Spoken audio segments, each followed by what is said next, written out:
epektibo na ang taas pasahe sa LRT1 instant surpresa ang ihatid natin dyan. Basta, masagot lang yung mga tanong natin sa Quiz Bee on the Spot! Sean, simulan na natin yan. Pahirapan mo ha. Pahirapan. Ayan na.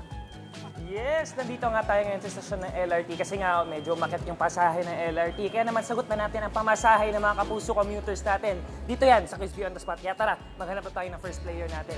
Ito, marami na naglalakad, dami na nakapila. Ito si ate, ito. Ate, mahila ko lang po ng saglit. May tanong ako, instant 1,000 kung masagot mo, okay ba? Sige po, sure po. Ano po bang pangalan niyo ate? Pakilala niyo na kayo. Ako po si Decision Gerson po, taga-sukat po. So, saan po kayong istasyon usually bumababa at sumasakay? Dr. Santos at saka from KBX. Okay, sigurado maalam ka sa mga estasyon ng LRT. Medyo po. Oh, sige, ito yung tanong ko sa'yo ha. Sige po. Ano ang ibig sabihin ng LRT? Light Rail Transit. Wow! Napakadali at dahil dyan meron kang 1,000 pesos. Salamat po. Grabe, konti lang yung akit ng pasahe, no? Pero 1,000 yung premyo. Yes po. Thank you so much po. Congratulations, ingat ka, mag-ingat Thank ka. you po. Thank you po. May time pa tayo for one more player? Wala na, pero mamaya, ako tuloy-tuloy lang ang pagbibigay natin ng pamasahe. Basta tumutok lang kayo dito sa Pambansang Morning Show kung saan laging una ka, unang hirit. Dagdagan pa natin yung mga sorpresa ngayong umaga dahil sa LRT1 naman tayo magbibigay ng saya. Dito Diba? sa Quiz Quiz Bee Bee on the Spot! Yun nga, epektibo na po ngayong araw ang taas pasahe dyan. Kaya naman, Sean, Quiz Bee on the Spot na. Mamigay tayo ng papremyo. Pahirapan mo. Ay, Yes, andito pa rin tayo ngayon sa estasyon ng LRT para mamigay ng libreng pamasahe sa Quiz Bee on the Spot. Ako, pag nasagot na yung mga tanong ko, instant 1,000 pesos. Pag hindi naman may consolation prize pa rin na 500 pesos. Kaya wag natin patagalin pa, tara, maghanap pa tayo ng players natin. Ito, quiz. Okay daw. May tanong lang ako, instant 1,000 to kung masagot mo. Okay ba? Okay sa'yo yun? Okay. Para napangiti siya dun sa 1,000. Okay, saan naman pangalan mo? Gerald Lagitan. Araw-araw ka ba na sumasakay ng LRT? Yes po. So sigurado naman ako na maalam ka sa LRT Line 1. Sana. Sana. Ito yung tanong ko sa'yo ha. Magbigay ng isang city na dinaraanan ng LRT Line 1. Okay. Isang city lang. Pasay City. Pasay City is correct. Ako, ibang sagot dyan. Quezon City, Caloocan, Manila, at Parañaque. At dahil dyan, meron kang 1,000 pesos. Nako, grabe ha. Parang, so, di ba nag-commute ka lang, may 1,000 pesos ka na. O sige, mag-ingat ka pa. Thank you so much. Tara, maghanap pa tayo ng next player natin. Ito naman yung mga papunta naman dito. Ito, Kuys. Ito, may dala pang racket, oh.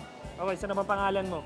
Mark Joel Pineda po. Oh, ba't may dala kang racket? Galing ba sa laro? May laro po sa QC. Saan yung laro mo? Yung sasakyan mo ng, ng LRT ngayon, pumunta ka ng QC. Okay, ready ka na sa question mo. 1,000 to pag nasagot mo, ha? Sige po. Eto. Ano ang letter A sa EDSA? Ibig sabihin ng A sa EDSA. 5, 4, 3, 2, 1. Nako, ibig sabihin ng A sa EDSA ay Avenue dahil Epifanio de los Santos Avenue yon. Okay, huwag ka mag-alala, Tolls. Meron ka pa rin 500 pesos. Congratulations. O sige, ingat sa laro mo ha. Good luck. May oras pa ba tayo maghanap ng player? Tara, maghanap na tayo dito sa mga nakapila dito. Actually, medyo marami-rami na yung mga nakapila dito. Kaya maghanap tayo dito. Maghanap tayo dito. Pipila tayo dito. Ito. Ito, Kuys. Oh, may tanong ako sa'yo, Kuys. Instant 1,000 pag nasagot mo. Okay ba sa'yo yun? Sige po. Oh, napag-game agad. O kaya ano ba pangalan mo? Jonard po. O kaya, saan po ba kayo usually bumababa? Sa PTX po. PTEX talaga. Oh, eto. May tanong ako sa'yo. Ready ka na? Ready po. Ano, kung ang pamasahe mo ay 40 pesos kada araw, magkano ang budget mo sa loob ng 5 araw? 40. 40. 44. 200. 200 pesos is correct ako. Yung 200 mo na guess na ko. Kita times 5 nga natin yan kasi meron kang 1,000 pesos.